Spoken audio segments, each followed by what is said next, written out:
హైదరాబాద్లో వాతావరణం ఒక్కసారిగా మారిపోయింది.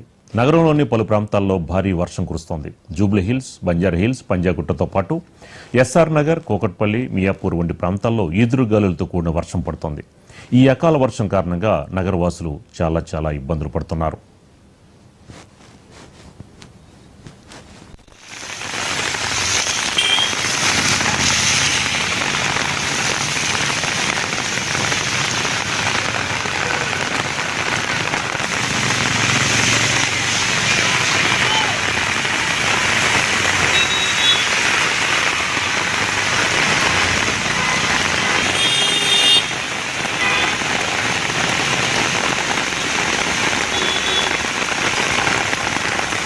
అందుకే అన్నమాట విజువల్ వచ్చేస్తారు కనిపిస్తలేడంటే విలేజ్ అంత దూరం అయింది మన ఊరు అవుతున్నాం.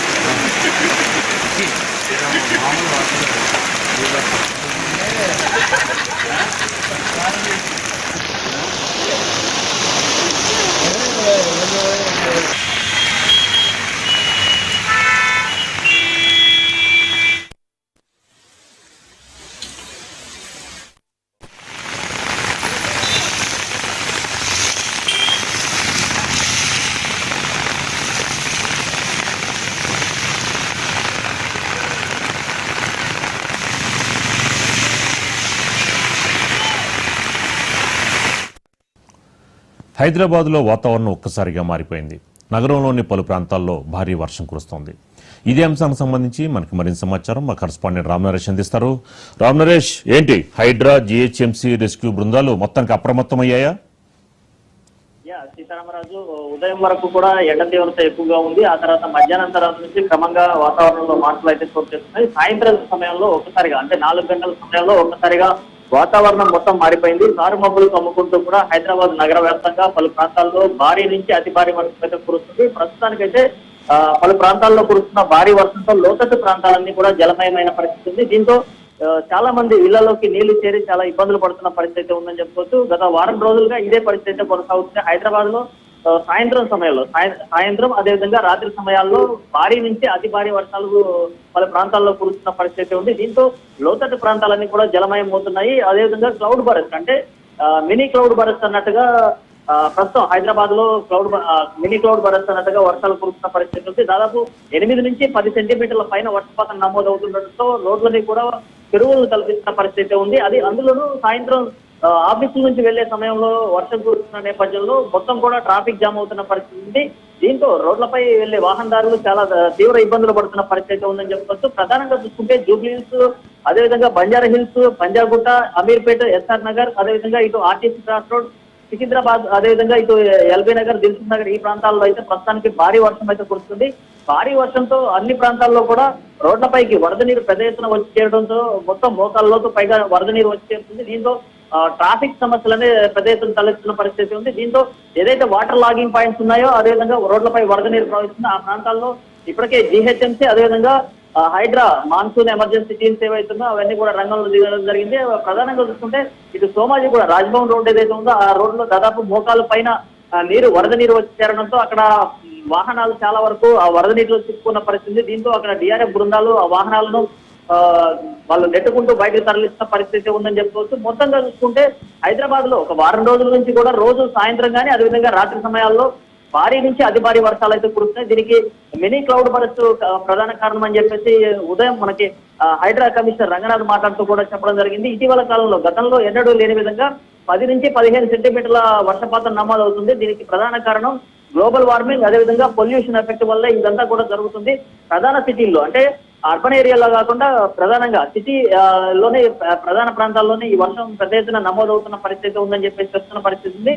దీంతో ఎక్కడైతే పెద్ద ఎత్తున వర్షపాతం నమోదవుతుందో ఆ ప్రాంతాల్లో కూడా వరద నీరు వెళ్లేందుకు నాలాలు కానీ అదేవిధంగా అక్కడ ఉన్న కాలువలు సరిగా లేకపోవడంతో వరద నీరు అంతా ఇళ్లలోకి చేరుతుంది. దీంతో ఇళ్ళని కూడా మునిగిపోతున్నాయని చెప్పేసి చెప్పడం జరిగింది. మొత్తంగా చూసుకుంటే హైదరాబాద్ లో ఇప్పుడు దాదాపు 1 గంట నుంచి కురుస్తున్న వర్షపాతం ఏదైతే ఉందో ఆ వర్షపాతంతో చాలా ప్రాంతాలు కూడా మొత్తం కూడా జలమయమైన పరిస్థితి ఉంది. ప్రధానంగా చూసుకుంటే లోతట్టు, అంటే లో లేయింగ్ ఏరియాస్ ఎక్కడైతే ఉన్నా ఆ కాలనీలన్నీ కూడా పూర్తిగా జలమయమైన, చాలా చోట్ల ఇళ్లలోకి నీళ్లు చేరడంతో ఆ నీటిని తోడేందుకు చాలా మంది ఇబ్బంది పడుతున్న పరిస్థితి ఉందని చెప్పుకోవచ్చు.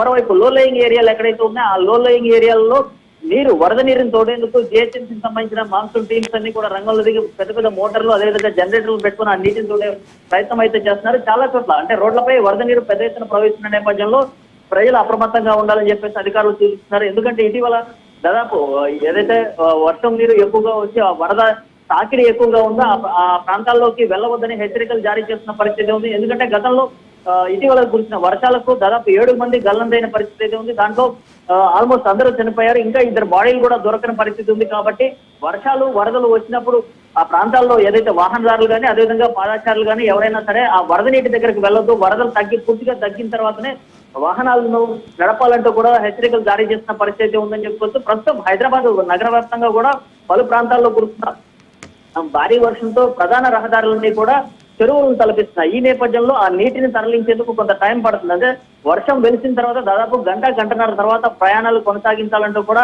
ఇటు ట్రాఫిక్ సంబంధించి కానీ ఇటు పోలీసులు కూడా హెచ్చరికలు జారీ చేసిన పరిస్థితి ఉంది. ఎందుకంటే ఒక్కసారిగా వర్షం తగ్గిందని చెప్పేసి బయటకు వస్తే ఆ వరద నీటిలో వాహనాలు కొట్టుకుపోయే అవకాశం ఉంది. అదేవిధంగా మ్యాన్ హోల్స్ ఓపెన్ చేస్తే ఆ నాళాల్లో కొట్టుకుపోయే అవకాశాలు ఎక్కువగా ఉన్నాయి. కాబట్టి కొంత అప్రమత్తతో వ్యవహరించాలంటూ కూడా అధికారులు సూచిస్తున్న పరిస్థితి ఉందని చెప్పొచ్చు. ప్రస్తుతం ఉరుములు మెరుపులతో కూడిన భారీ వర్షం హైదరాబాద్ నగర వ్యాప్తంగా కురుస్తున్న నేపథ్యంలో పెద్ద ఎత్తున వరద నీరు అయితే రోడ్లపైకి చేరుతుంది. పలు కాలనీలు ఇప్పటికే జలమయమైన పరిస్థితి ఉంది. ఆయా కాలనీలకు సంబంధించి ఇప్పటికే జిహెచ్ఎంసీ అధికారులు అంటే ఏ కాలనీలు లోతట్టులో మునిగాయో ఆ ప్రాంతాలకు సంబంధించి అక్కడ ప్రజలకు సహాయం చేసేందుకు కొంతమంది డిఆర్ఎఫ్ సిబ్బంది అక్కడ చేరుకోవడం జరిగింది. ప్రధానంగా చూసుకుంటే కొన్ని జూబ్లీహిల్స్ లోనే దోమల బస్తీ కానీ ఇవన్నీ కూడా పూర్తిగా నీట మునిగిన పరిస్థితి ఉంది. దాంతో అక్కడ నీట మునిగిన ఇళ్లలో వారిని కూడా బయటికి పంపిస్తున్న పరిస్థితి ఉంది. రాజు రామ్ నరేష్, ముఖ్యంగా హైడ్రా వల్ల ఎంత ఉపయోగం అనేది ఈ వర్షాకాలంలో అందరికీ అర్థమవుతున్నట్టు పరిస్థితి తెలుస్తోంది. ఇలాంటి నేపథ్యంలో నాలాల పరిస్థితి ఏంటి? దీనికి సంబంధించి హైడ్రా కమిషనర్ రంగనాథ్ ఏమన్నారు?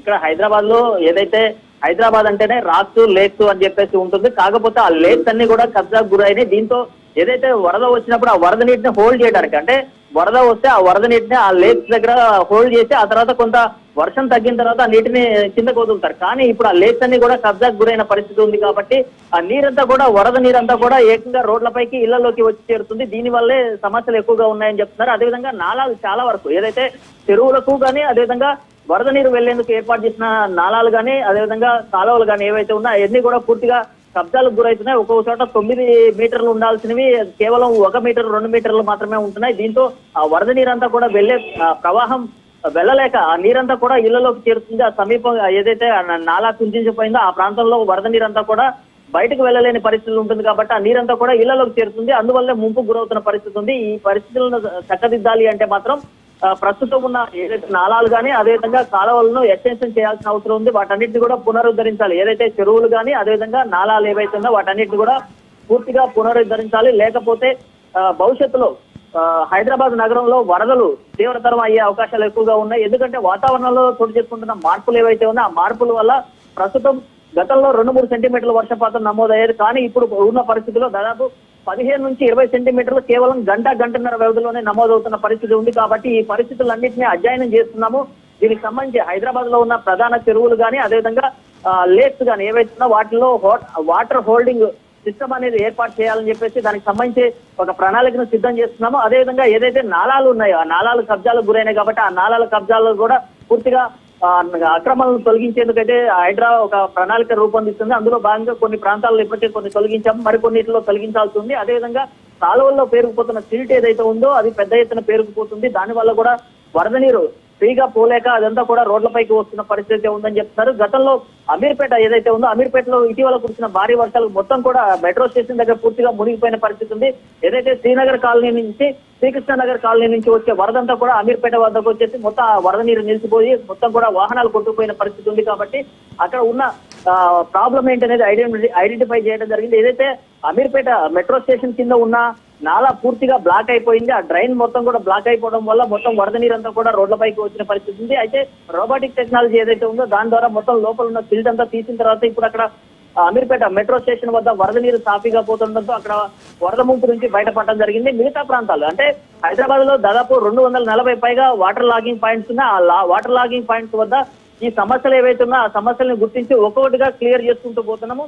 అందులో ప్రజల భాగస్వామ్యం ఎక్కువగా ఉండాలి. ఎందుకంటే కాలువల్లో కానీ అదేవిధంగా నాలాల్లో చెత్త ఎక్కువగా వేయడం వల్ల ఆ చెత్త అంతా కూడా అడ్డుపడి వరద నీరంతా కూడా సాఫీగా వెళ్ళలేక మొత్తం కూడా రోడ్లపైకి వస్తున్న పరిస్థితి అయితే ఉంది. దీనివల్ల వరదలు ఎక్కువగా అంటే వరదల్లో అంటే జనాలు కొట్టుకోవడం కానీ వాహనాలు కొట్టుకోవడం కానీ జరుగుతుంది.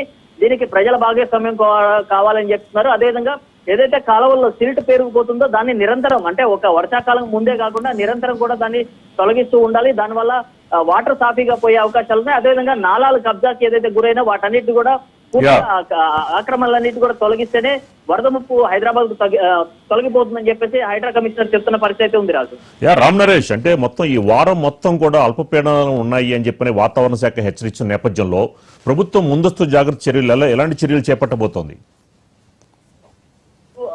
ప్రస్తుతం హైదరాబాద్ లో కానీ ఇటు తెలంగాణ వ్యాప్తంగా పలు చోట్ల కురుస్తున్న వర్షం ఏదైతే ఉందో ప్రస్తుతం ఆవర్తన ప్రభావంతో బంగాళాఖాతంలో ఏర్పడిన ఆవర్తన ప్రభావంతోనే ఎక్కువగా వర్షపాతం నమోదవుతుంది. మరోవైపు బంగాళాఖాతంలో ఒక అల్పపీడనం కూడా ఏర్పడింది. ఆ అల్పపీడన ప్రభావంతో రానున్న 2-3 రోజుల తర్వాత అది బలపడి అది వాయుగుండంగా మారే అవకాశం ఉంది. దానివల్ల 27వ తేదీ నుంచి దాదాపు ఒక 4-5 రోజుల పాటు కూడా భారీ నుంచి అతి భారీ వర్షాలు కురుస్తాయని చెప్పేసి వాతావరణ శాఖ హెచ్చరికలు జారీ చేస్తుంది. ఈ నేపథ్యంలో ప్రభుత్వ యంత్రాంగం అంతా అప్రమత్తం అవుతున్న పరిస్థితి ఉంది. ఏదైతే హైదరాబాద్ కానీ ఇటు తెలంగాణ రాష్ట్రాల్లో లో లేయింగ్ ఏరియాలు ఏవైతే ఉన్నాయో అదేవిధంగా వాగులు చట్టాలు ఏవైతే ఉన్నాయో అక్కడ అంటే వరద వచ్చే ప్రాంతాలు ఏవైతే ఉన్నాయో వాటి మీద ప్రత్యేకంగా దృష్టి సారించిన పరిస్థితి ఉంది. ప్రధానంగా చూసుకుంటే హైదరాబాద్ నగరంలో పెద్ద ఎత్తున వర్షాలకి వీగిపోతున్న కాలనీలు కానీ అదేవిధంగా బస్తీలు ఏవైతే ఉన్నా వాటి మీద ప్రధాన దృష్టి సారించాలంటే ఇటు హైడ్రా కానీ జిహెచ్ఎంసీకి ఇటు జిల్లా ఇన్ఛార్జి మంత్రి పొన్నం ప్రభాకర్ ఆదేశించడం జరిగింది. అదేవిధంగా సీఎం కూడా దీనికి సంబంధించి ఏదైతే తెలంగాణ వ్యాప్తంగా భారీ వర్షాలు నమోదవుతున్న నేపథ్యంలో ప్రాణ నష్టం సంభవించకుండా చూడాలంటూ కూడా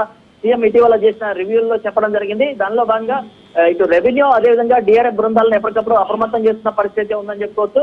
ప్రజలకు ఒక గమనిక అయితే చేస్తున్నారు. ఎందుకంటే వర్షాలు పడి వరద వచ్చే సమయంలో ఎవరు కూడా సాహసాలకు పోవద్దు, సెల్ఫీలకు పోయి చాలా మంది కూడా ఇటీవల ప్రాణాలు కోల్పోయిన పరిస్థితి అయితే ఉంది.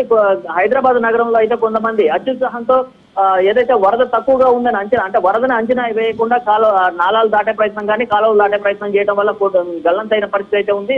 దాంట్లో గల్లంతైన వాళ్ళు 7 కూడా మృతి చెందారు. ఇప్పటికీ ఇంకా 2 బాడీలు కూడా దొరకని పరిస్థితి. అంటే హైదరాబాద్ లో కొట్టుకుపోయిన వ్యక్తి దాదాపు 75 కిలోమీటర్ల తర్వాత అతని శవం దొరికిందంటేనే అర్థం చేసుకోవచ్చు అంటే ఆ వరద ప్రభావం వరద తీవ్రత ఏ విధంగా ఉంది అనేది. అందుకోసం చెప్పేసి ఏదైతే అధికారులు ఇస్తున్న హెచ్చరికలు కానీ అదేవిధంగా సూచనలు ఉన్నాయో ఆ సూచనలన్నీ పాటించాలని చెప్పేసి ప్రజలను కోరుతున్న పరిస్థితి ఉంది.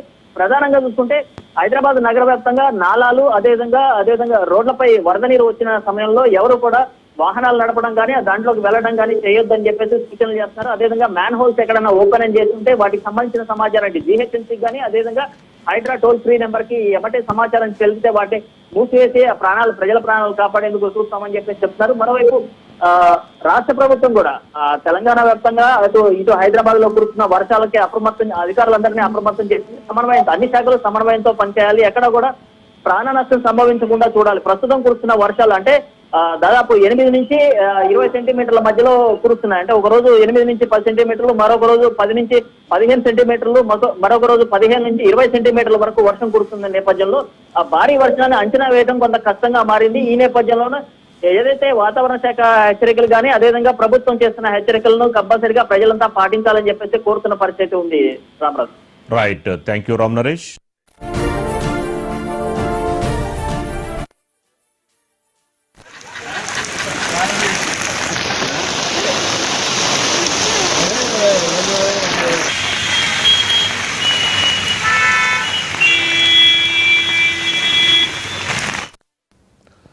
బులెటిన్లో షార్ట్ బ్రేక్ తీసుకుందాం.